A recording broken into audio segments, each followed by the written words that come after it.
Cordial saludo.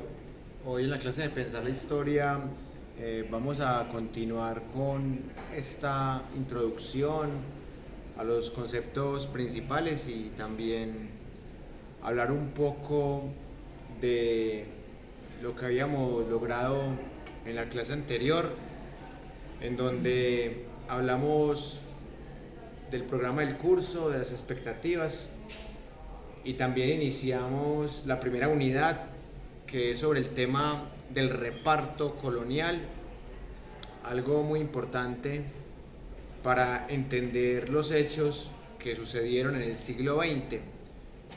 Así que en la clase de hoy ya vamos a empezar a meternos en el siglo XX, que tiene muchísimos hechos, tiene mucha documentación. Entonces, como les había dicho la vez pasada, vamos a priorizar la comprensión por encima de la extensión. Por eso hemos decidido darle este orden cronológico y selectivo, entre comillas, al curso, no como antes, que tratábamos de extendernos por muchas épocas.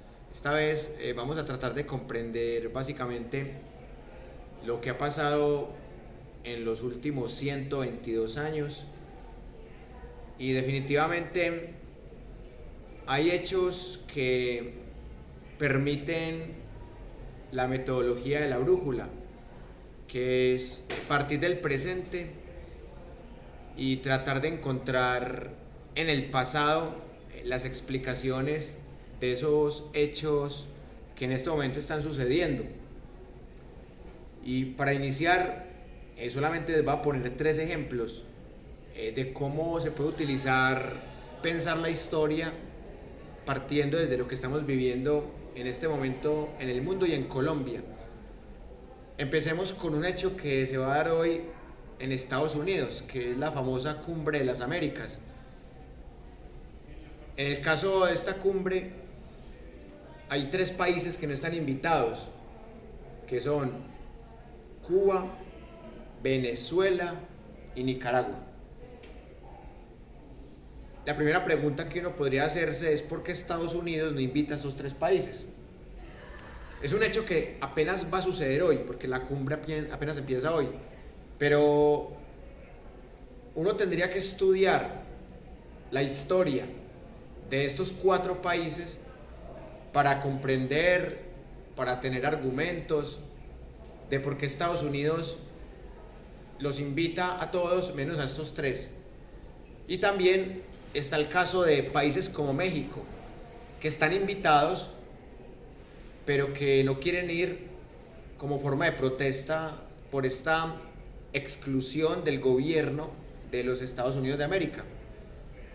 Que México ha sido tildado como un país que iba camino al castrochavismo, que AMLO iba a convertir a México en una Venezuela. Parece que ese proceso de conversión va como un poco lento, pero es curioso que, México todavía no esté satanizado como estos tres países. Y también hay una historia particular entre México y Estados Unidos. Vecinos, dice una frase vieja, que tan lejos de Dios y tan cerca de Estados Unidos, ¿no? Esa frase es bastante implícita, queriendo decir que Estados Unidos es el diablo. Pero el último presidente que se atrevió a decir eso, Hugo Chávez, terminó bastante emproblemado, y su heredero también ha tenido bastante problema por estar en hostilidades mediáticas con Estados Unidos, porque una cosa es estar en conflicto y otra es estar en guerra. Por ejemplo, si analizamos las relaciones diplomáticas, comerciales, políticas entre Colombia y Venezuela y sus gobiernos, estamos en conflicto pero no en guerra. Decía el maestro Estanislao Zuleta que los conflictos son inevitables, pero que las guerras sí se pueden evitar. La guerra que está sucediendo en el Donbass, en el este de Ucrania, se podía evitar. Pero en los últimos 8 años se hizo todo lo posible, más que todo desde Occidente, para que se convirtiera en una guerra, inicialmente en una guerra civil, y desde este año se está convirtiendo en una guerra fría, aunque ya algunas personas dicen que eso ya era una guerra fría desde hace 8 años, en tanto que Estados Unidos y la OTAN no solamente les dan armamento y patrocinio, sino que también tienen laboratorios para hacer armas biológicas allá en Kiev, que es una teoría defendida por el régimen de Vladimir Putin y que Estados Unidos no acepta, así que ahí queda la libre interpretación. Entonces miren, el hecho que Estados Unidos no invite a unos países y que sancione a otro, ya esta semana que pasó se completaron 6 sanciones a Rusia en muy pocos meses. En este momento Rusia es el país más sancionado del mundo, pero aún así su economía no está quebrada. Yo me pregunto, y obviamente esto entra en el terreno especulativo porque es futurología y no historia, pero yo me pregunto, si Colombia fuera el país que tuviera esas 6 sanciones, ¿cómo estaría Colombia? Y claro, se preguntarán ustedes también por qué Rusia no solamente ha logrado soportar estas sanciones, sino que su moneda se valorizó, el rublo. Pareciera que estas sanciones antes le están cayendo muy bien. Y tiene que ver porque Rusia tiene unas grandes ventajas geopolíticas, naturales. Rusia es uno de los mayores productores de trigo al lado de Ucrania a nivel mundial. Rusia es el mayor productor de gas natural para Europa. En Rusia es productor de petróleo. Y en Rusia se producen muchos fertilizantes que son muy importantes en la economía del mundo, porque más o menos el 50% de los alimentos que consumimos dependen de los fertilizantes.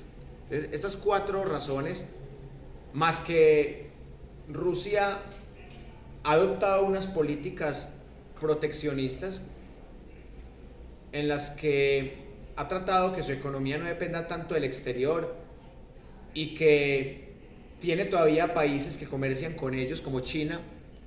Si pensamos a China, vale por 30 Colombias en población. Entonces, tiene un aliado que le consume, que le produce, que le intercambia, que vale por 30 Colombias. Tampoco se la lleva mal con la India, que es muy parecido también a la China, tiene muchos habitantes, tiene negocios con países del Medio Oriente que no son amigos de la OTAN y de Estados Unidos. Y la otra cuestión es que gran parte de Europa, y estoy hablando de Europa occidental, dependen del gas natural de Rusia. Polonia, antiguo miembro del Pacto de Varsovia, que ahora está con la OTAN, Polonia depende del gas ruso. Entonces Estados Unidos, con estas sanciones, le dice a Polonia: no le compre gas natural a Rusia, que está sancionado. Y Polonia: sí señor, lo que usted diga. Pero por debajo de cuerda le dice a Alemania: ay, vendeme el gas natural ruso. Entonces lo compra revendido. Y Putin les dijo: ¿quieren gas natural? Ya no lo pueden comprar ni en dólares ni en euros, lo tienen que comprar en rublo. Entonces llegan, se lo compran en rublo y esto valoriza la moneda rusa. Entonces miren que Rusia tiene una posición privilegiada. La antigua Unión Soviética tenía aproximadamente 290 millones de habitantes. Y Rusia, según el último censo del año 2020, tiene 144 millones de habitantes. ¿Qué significa esto? Que Rusia era la mitad de la Unión Soviética y la otra mitad se dividía en 14 repúblicas, entre ellas Ucrania. Algunos sostienen que la Guerra Fría todavía existe y de cierta manera existe. Ya es una guerra desinformativa, económica, tecnológica, pero todavía existe.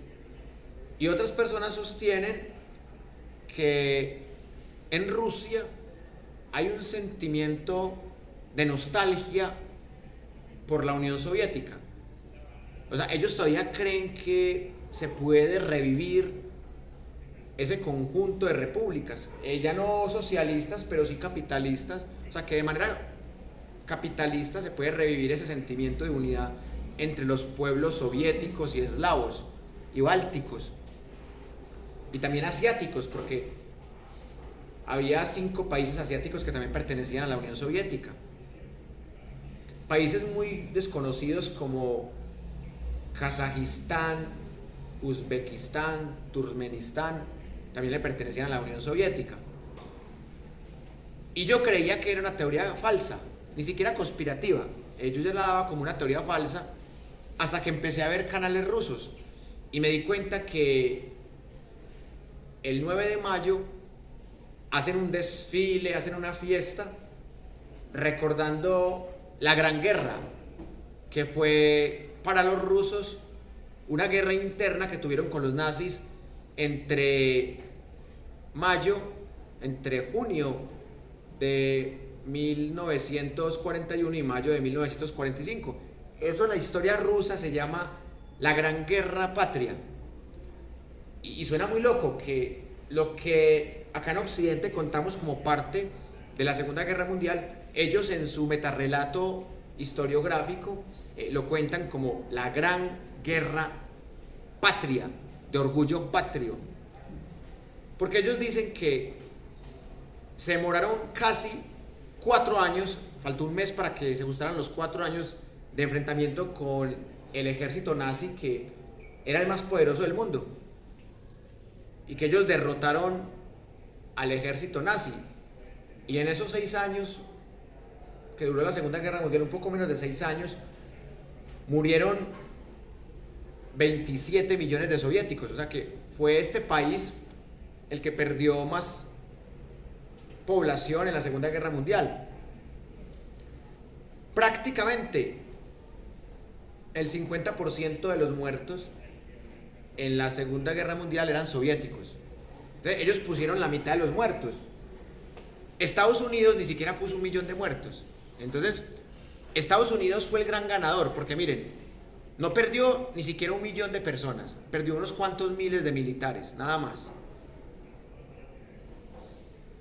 Hizo la guerra en territorios ajenos, porque la guerra se hizo en Europa, la guerra se hizo en las colonias africanas, en las colonias asiáticas. La guerra no se hizo en Norteamérica ni en Sudamérica, la guerra se hizo fue allá. Entonces, hizo la guerra en territorio ajeno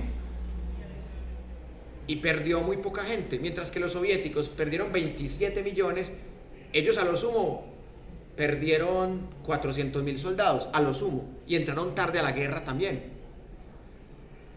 Entonces Estados Unidos tiene una retórica muy interesante, porque ellos dicen, es que si no fuera por nosotros, por nuestro armamento, por nuestro dinero, los soviéticos jamás hubiesen derrotado a los nazis. Entonces, los verdaderos vencedores de los nazis somos nosotros. Eso dice la retórica estadounidense.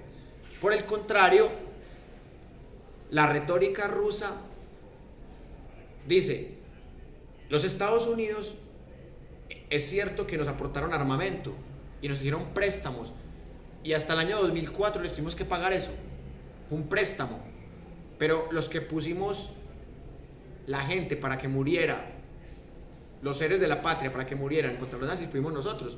Ellos sí vencieron los japoneses, sí, más allá de que la Unión Soviética también participó en Manchuria, ellos realmente sí vencieron a los japoneses, pero los que realmente estaban amenazando el mundo eran los nazis, más que los japoneses, y los nazis eran mucho más poderosos que los japoneses, y la carne de cañón fuimos nosotros.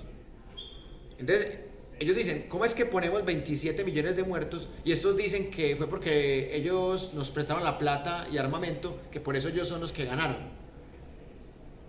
Y si algo le dolió al gobierno de Estados Unidos fue que los soviéticos llegaron primero a Berlín. Eso fue lo que más les dolió, porque si ellos hubieran llegado primero a Berlín, ahí se hubieran dicho que hubiera sido 100% de ellos. Y hubieran dicho, no, es que, veas que nosotros llegamos primero a Berlín. Entonces, había un general estadounidense que estaba muy enojado, como, ¿cómo es posible que dejamos que lleguen primero los soviéticos a Berlín? Entonces, mire que es una pelea por la historia. Y lo otro, que hay un personaje muy polémico que se conoce en la historia como Stepan Bandera. Es un señor que nació en el contexto del Imperio Austrohúngaro, pero en una región que le pertenecía a Alemania. Y el tipo siempre fue muy polémico, porque cuando llegaron los nazis a Ucrania,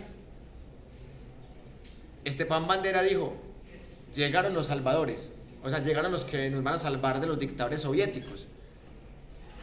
Y esos salvadores lo metieron a la cárcel. O sea, el de todo lambón con ellos es que ay, esos nazis nos van a salvar de los soviéticos. Porque los soviéticos eran tiranos con los ucranianos. Entonces él era un austrohúngaro, pero en esa época se puede decir que era un germano. Y por eso también tenía como ese sentimiento de no, es que los alemanes son los buenos, los nazis son los salvadores. Y esos salvadores lo metieron a la cárcel. Pero los nazis vieron que el man los quería mucho. Así como Iván Duque le decía al rey de España, el presidente Uribe lo quiere mucho. Entonces vieron que ese estaba como muy lambón, le dieron el perfil de mercenario, entonces lo pusieron a trabajar para ellos, lo pusieron de espía. Y dijeron, ay, usted es muy lambón con los nazis, trabaje con nosotros. Entonces, el man empezó a trabajar con los nazis y participó en genocidios contra los judíos polacos, contra los judíos ucranianos. Entonces, el man se volvió un genocida. Pero en Ucrania se contó la historia como que el man era un activista que tuvo la gallardía de reconocer que la Unión Soviética también era una dictadura. Entonces, en Ucrania se creó una retórica de que Stepan Bandera no era un genocida, no era un nazi, sino que era un liberador del pueblo ucraniano. Entonces, en Ucrania, un sector de la extrema derecha convirtió a Stepan Bandera en un héroe nacional. Entonces, llega un presidente y dice, es un héroe nacional, y eso lo legalizan y todo. Y después llega el otro presidente de Ucrania y dice, eso es ilegal porque él ni siquiera es ucraniano de nacimiento, él es austrohúngaro. Entonces, ¿cómo vamos a poner este man de ídolo si ni siquiera nació acá? Entonces, llega este presidente y tumba ese regimiento del 2010 que decía que Stepan Bandera era un héroe nacional. Y después a este presidente le dan el golpe de estado del Euromaidán. Y se monta un presidente que tiene ideologías de extrema derecha. Y dice claro que es un ídolo. Entonces, el primer presidente, el que gobernó hasta el 2010, no, sí, es un ídolo nacional. El otro, no es un ídolo nacional. Y después llegó este otro en el 2013, no, sí es un ídolo nacional, Stepan Bandera. Entonces, Stepan Bandera pues tenía unas tribus que eran hinchas de él. Y esas tribus empezaron a unirse, aprovechando el golpe de estado del Euromaidán. Y a decir, es que los que hablan ruso no merecen ser ucranianos, es que el verdadero ucraniano habla ucraniano. Y la mayoría de los que están en contra de la adhesión de facto de Crimea para Rusia son esos. Entonces, y esos son los que están haciendo huelgas, marchas, para que esos rusos imperialistas pues, sigan metiéndose aquí con nuestros ídolos como Stepan Bandera. Y ahí empezó el conflicto en el Donbass, en el 2014, porque estos jóvenes que admiraban a Stepan Bandera, que entre otras cosas eran paramilitares con símbolos nazis, empiezan a matar rusoparlantes allá en el Donbass, y ahí empieza el conflicto. Pero Estados Unidos y la prensa occidental de la OTAN no cuentan eso. Dicen que simplemente fue que Putin se metió el 24 de febrero del 2022 a dañar el régimen democrático de Zelensky, a violar la autonomía y la soberanía de Ucrania, y que allá no pasaba nada. O sea, estos neonazis que luego armaron un ejército llamado el Batallón Azov y pasaron de ser paramilitares a ser miembros de la Guardia Ucraniana. Con todo eso, lo que es que ni siquiera Álvaro Uribe se atrevió a tanto.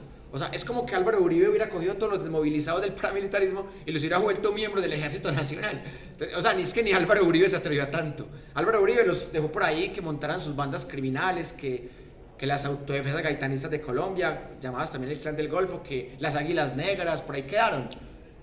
Pero este man los metió a la Guardia Nacional y los legalizó. Y entonces Estados Unidos trata de tapar eso. Por eso les digo que todo viene de la Segunda Guerra Mundial en ese caso. Porque es un tipo que murió en 1959 y la gente se pelea por él, que si era héroe nacional o que era un genocida nacional o que era Stepan Bandera.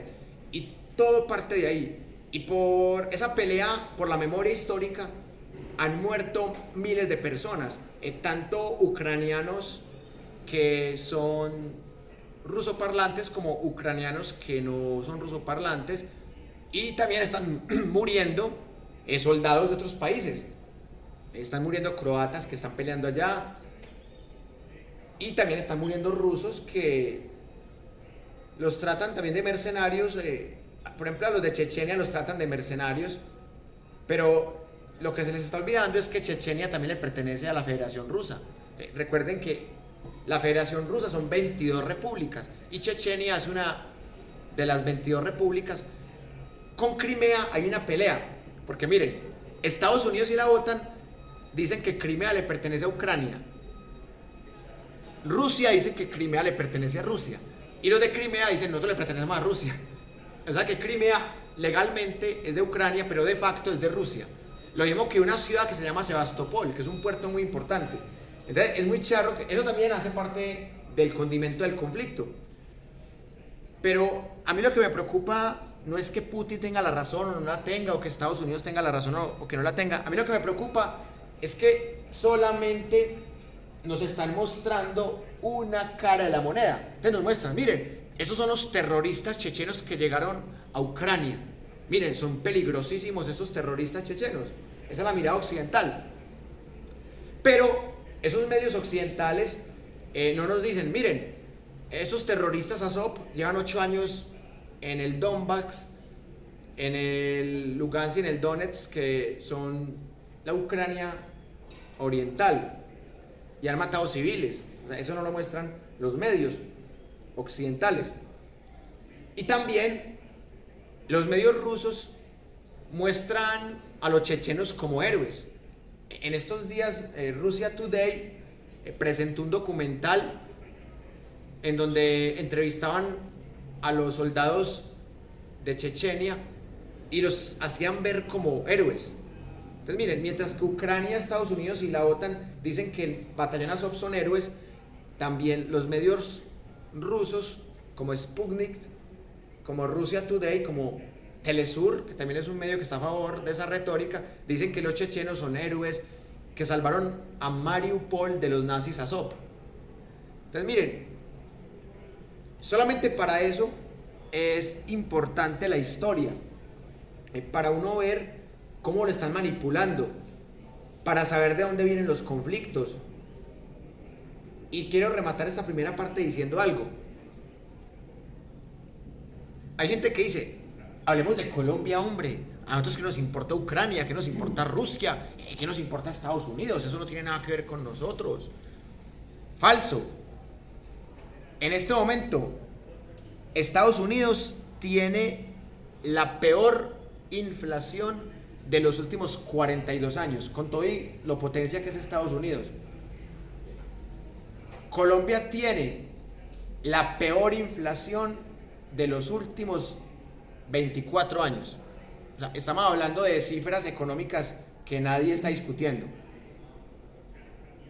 Y obviamente el mal gobierno incide, porque nosotros, teniendo tierras fértiles para producir, estamos importando gran parte de los alimentos. Incluso nuestros alimentos también dependen de fertilizantes rusos.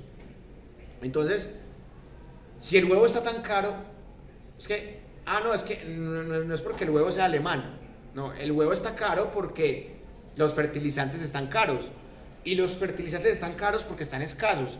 Y los fertilizantes están escasos porque en Rusia los está amarrando y a Rusia lo tienen sancionado, y como a Rusia lo tienen sancionado, ya se completó el sexto paquete de sanciones. En Rusia dice, bueno, me lo tienen que pagar en rublo, no me sirve ni siquiera en euro, ni en dólar ni en euro, me lo tienen que pagar en rublo, y por eso la comida está cara.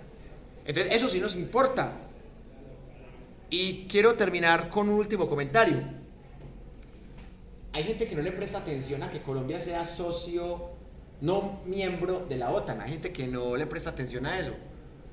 Pero eso es muy delicado. Porque es que Biden firmó una ley que no solamente dice que Colombia es socio, como lo había firmado Santos, socio de la OTAN, sino que es socio mayor. O sea, le pusieron a Colombia el rótulo de socio mayor, no miembro de la OTAN. Y eso es como darlo todo y no recibir nada, porque, o sea, nos dan armamento, nos hacen préstamos, pero no nos protegen. O sea, supongamos que hay una guerra entre Colombia y Venezuela. Rusia apoya a Venezuela, Estados Unidos a Colombia, Guerra Fría. Pero Estados Unidos no se responsabiliza por Colombia. Dice, no, es que ustedes no son de la OTAN, ustedes son solamente un socio, no son un miembro. Entonces ustedes no tienen derecho a defensa de Estados Unidos, tienen derecho al armamento de Estados Unidos. O sea, quieren ucranizar a Colombia. Y eso sí me parece bastante grave.